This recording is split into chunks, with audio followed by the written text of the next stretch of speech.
నిన్న మొన్న జరిగిన సంఘటన చూసినట్లయితే ఇది కావాలని ఎందుకు మీకు అంత ఉలికిపాటని నేను ప్రశ్నిస్తా ఉన్నా. వైఎస్ఆర్సీపీ మేమేమి రహస్యంగా మీటింగ్ పెట్టుకోలేదు. వైఎస్ఆర్సీపీ పార్టీ కాపు ముఖ్య నాయకులని బ్యానర్ పెట్టుకుని అందరూ పిలుచుకుని ఒక సమావేశాన్ని ఏర్పాటు చేసుకున్నాం. తోట త్రిమూర్తులు గారి సోదరులు వారి విలేజ్లో మేమందరం కలుసుకున్నాం. మీకెందుకు అంత బాధ? మీకెందుకు అంత ఉలుకుపాటు? ఎందుకు మీరు ఆ రకంగా పెట్టాలి? ఆ సందర్భంగానే ముందు మొట్టమొదటిగా ఏదైతే సోదరులు నానాజీ గారు జగన్మోహన్ రెడ్డి గారి గురించి మాట్లాడారో, సంస్కారవంతమైన కాపు కుటుంబంలో పుట్టిన ఏ వ్యక్తి అయినా ఇంత సంస్కారహీనంగా మాట్లాడరు. మీరు మాట్లాడినవన్నీ ఎవరినైనా విమర్శించవచ్చు. రాజకీయాల్లోకి వచ్చినప్పుడు ఎవరినైనా మాట్లాడచ్చు, ఎవరి గురించైనా మాట్లాడచ్చు. బట్ దానికి పద్ధతులు ఉంటాయి, దానికి ఒక విధానం ఉంటుంది. కానీ మీరు మాట్లాడిన పద్ధతి ఏంటి? ఎందుకు జగన్మోహన్ రెడ్డి గారు ఎక్కడికో రావాలి? ఎందుకు జగన్మోహన్ రెడ్డి గారు మీరు పిలిస్తే రావాలి? ఆయన సొంత నియోజకవర్గం, సొంత జిల్లా ఉంది. కుటుంబ పరంగా ఎప్పటి నుంచో ఆయన వస్తున్నారు. ఇదే ముఖ్యమంత్రి ఇప్పుడు రాలేదు. ఆయన తండ్రి దగ్గర నుంచి ఆ కుటుంబంలో ఎన్నో చేసుకొచ్చారు. రాష్ట్రానికి ఒక్కసారి ఓడిపోయినంత మాత్రాన, ఒక్కసారి అధికారం రానంత మాత్రాన, అది కూడా మీరంతా కూటమిగా వెళ్ళటం వల్ల, మీరు కలిసికట్టుగా వెళ్ళటం వల్ల రకరకాలుగా కారణాలు ఇప్పుడు అందరూ చెప్తున్నారు. మీరు ఈవీఎంల గురించి మాట్లాడిన వాళ్ళకి ఒక్క సమాధానం చెప్పలేరు. ఇప్పుడు కన్నబాబు గారు, రాజశేఖర రాజా గారు చెప్పారు. ఈ 5 పేర్లు ఇవే కాదు, మీడియా వారిని, సోషల్ మీడియా వారిని మీరు ఎన్ని స్టేషన్లు తిప్పారు, ఎన్ని జిల్లాల్లో, ఎన్ని పోలీస్ స్టేషన్లో ఒక్కొక్క వ్యక్తి మీద కేసులు పెట్టారు, ఏ రకంగా మీరు ఏడిపించారు, ఏ రకంగా పోలీస్ స్టేషన్లో పిలిచి రోజులు కూర్చోబెట్టారు. ఎప్పుడైనా మీరు మాట్లాడారా? వీళ్ళెవరికి సమాధానం లేదా? ఇప్పుడు 2 సంవత్సరాలు అయిపోయినాయి, చాలా విషయాలు వచ్చాయి. మహిళల గురించి, అన్నిటి గురించి ఇవ్వాలి. సూపర్ 6 సూపర్ సూపర్ సూపర్ అని మీ మీటింగ్లో చెప్తున్నారు తప్ప ఫెయిల్యూర్ అని ప్రజలు చెప్తున్నారు. సూపర్ 6లో నిరుద్యోగ భృతి ఏమైంది? సూపర్ 6 ఎలా అయింది? మహిళలకు 1500 ఇవ్వలేదు, సూపర్ 6 ఎలా అయింది? ఇవన్నీ అడుగుతారని చెప్పి రకరకాలుగా మీరు చేస్తున్నారు. కాబట్టి ఏదైతే మీరు జగన్మోహన్ రెడ్డి గారి గురించి, మాజీ ముఖ్యమంత్రుల గురించి, మా రాష్ట్ర పార్టీ అధ్యక్షుల గురించి తప్పుడుగా మాట్లాడారో తక్షణం వాటిని విరమించుకోవాలి. మేము తీవ్రంగా ఖండిస్తున్నాం. రెండోది, ఈ మీటింగ్ సమావేశం సందర్భంగా విలేకరులు అడిగిన ప్రశ్నకి మరి మేము సమావేశం పెట్టుకుంటున్నాం, మేము అందరం కలుసుకుంటున్నామనో మరి దేనికనో వెంటనే రేపు సమావేశంగా ఈరోజు ఏదో ఒక ప్రోగ్రాంకి వచ్చారు. వచ్చిన సందర్భంగా విలేకరు గారు అడిగారు, కాపులు కులం ఏమీ లేదండి అని అన్నారు అని. నేను వినలేదమ్మా, ఒకవేళ అని ఉంటే అది కరెక్ట్ కాదు. నేను ముందు గురించి కూడా మాట్లాడలేదు, నేను చాలా సభ్యతగా మాట్లాడాను. ఆయన పిఠాపురంలో కాపులు ఎక్కువ మంది ఉన్నారు, అందరితో పాటు ఎక్కువ మంది ఉన్నారు, ఇక్కడైతే గెలుపు బాగుంటుందని చెప్పి ఆయన వచ్చారు.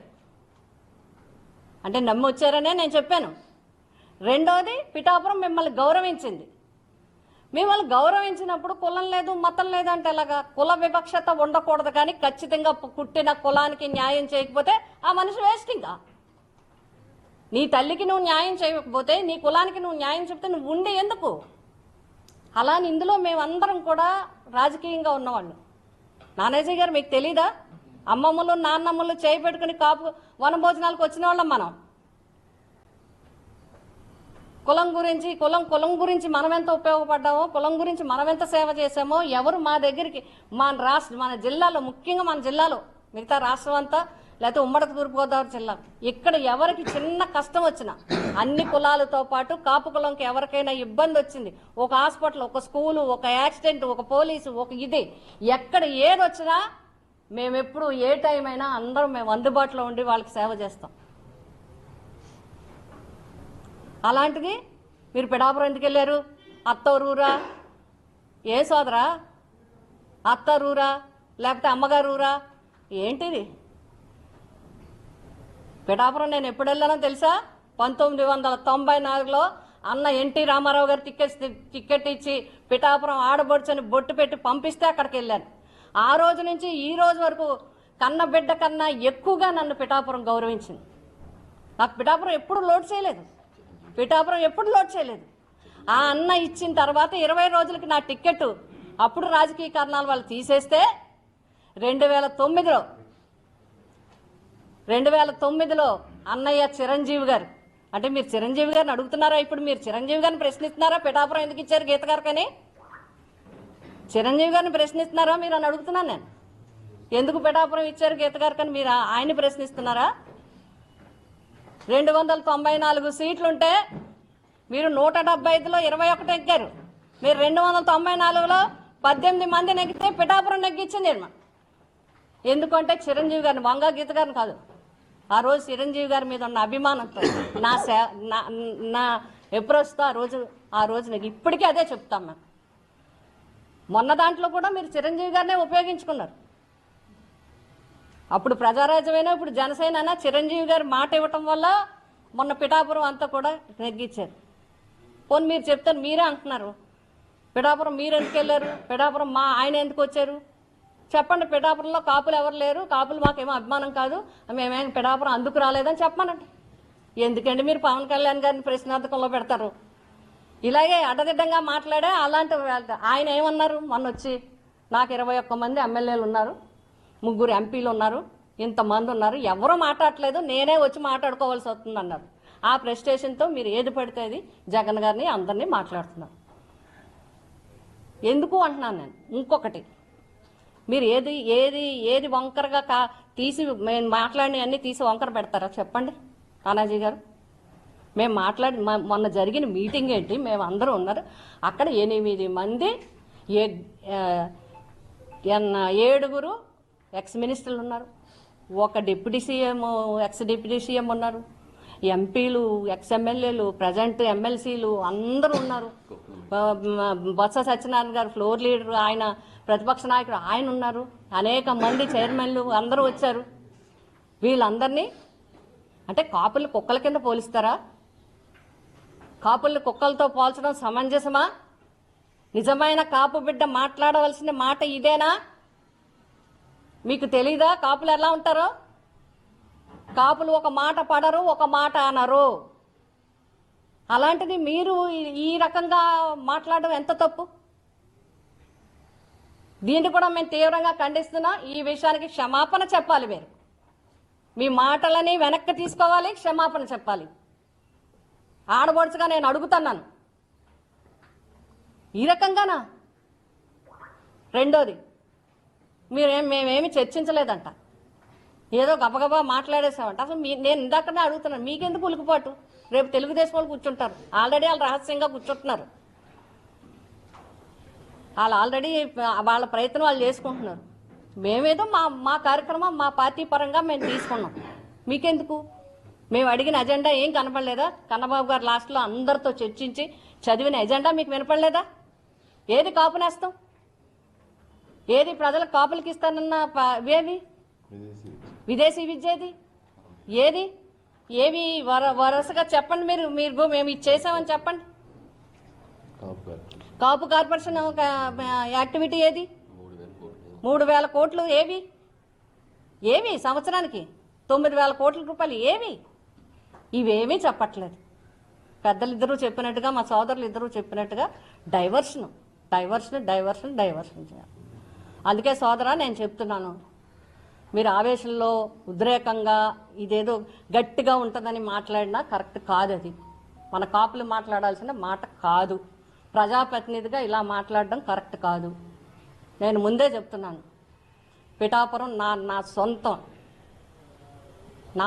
నేను డిక్లేర్ చేశాను మొన్న ఎలక్షన్లో కూడా, జగన్ గారి సమక్షంలో డిక్లేర్ చేశాను.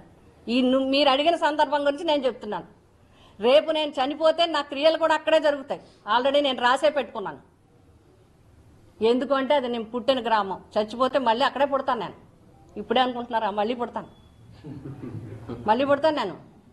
ఎందుకంటే ఇప్పుడు అక్కడ ఇక్కడ పెడితే మీలాంటి వాళ్ళుగా మొన్నదాకా మా వరం తమ్ముడు అనేవాడు. ఎందుకులే నేను సమాధానం చెప్పడం అని అనుకున్నా. 94 నుంచి నేను అంతకు ముందు నుంచి 1985 నుంచి నేను డిగ్రీలో మ్యారేజ్ అయిన దగ్గర నుంచి రాజకీయాల్లో మా విశ్వనాథ్ గారు కూడా ఉన్నాను. నేను 95లో 10 సంవత్సరాలు కార్యకర్తగా పనిచేస్తే జిల్లా పరిషత్ చైర్మన్ అయ్యాను నేను. మా సోదరుడు కన్నబాబు గారు చెప్పినట్టుగా ఎన్నో పదవులు చేసినా ఎప్పుడు మేము అలా అనుకోలేదు. ఇది 100% ఆ కాపులను గుర్తించి కాపు ఆడపడుచుగా నాకు ఇచ్చిన అవకాశం. మొన్న జగన్మోహన్ రెడ్డి గారు నేను ఆగిపోయిన వ్యక్తిని పిలిచి గీతమ్మ తల్లి, గీతమ్మ, రామ్మ అని చెప్పి నాకు ఎంపీ ఇచ్చి ఎంతో గౌరవించి ఎంపీగా గెలిచే అవకాశం ఇచ్చారు. అలాగే మొన్న పిఠాపురంలో మళ్ళీ పోటీ చేసే అవకాశం నాకు ఇచ్చారు. చిరంజీవి గారితో, జగన్మోహన్ రెడ్డి గారితో ఆశీర్వదించబడ్డాళ్ళం మేము. మీరు ఈ రకమైన రాజకీయం మాట్లాడొద్దు దయచేసి, ప్రజల గురించి మాట్లాడండి. మొన్న కాపు సమావేశంలో కూడా కాపుల అభివృద్ధి కోసం, కాపులకి ప్రభుత్వం చేస్తున్న అన్యాయం కోసం, కాపులకి ప్రభుత్వం నుంచి రావాల్సినవి రాబట్టడం కోసం, కాపులకి అందరం కలిసి అండగా ఉండడం కోసం ఏర్పాటు చేసింది. మీరేం బెదిరిపోక్కలేదు. మేమందరం కూడా కలిసికట్టుగానే ముందుకెళ్తాం. ఇలాంటి విరమించుకోవాలని చెప్పి ఈ మరీ ఇంకొకసారి మీరు ఏవైతే ఆ పదాలు కాపు మంత్రుల గురించి కానీ కాపుల గురించి, ఇది మా మొక్కల్ని అన్నట్టు కాదు, మీరు కాపు కులాన్ని ఆ విధంగా మాట్లాడినట్టుగా అందరూ కూడా బయట అందరూ చర్చించుకుంటున్నారు. తక్షణం దీని మీద మీరు క్షమాపణ చెప్పాలి, వెనక్కి తీసుకోవాలి.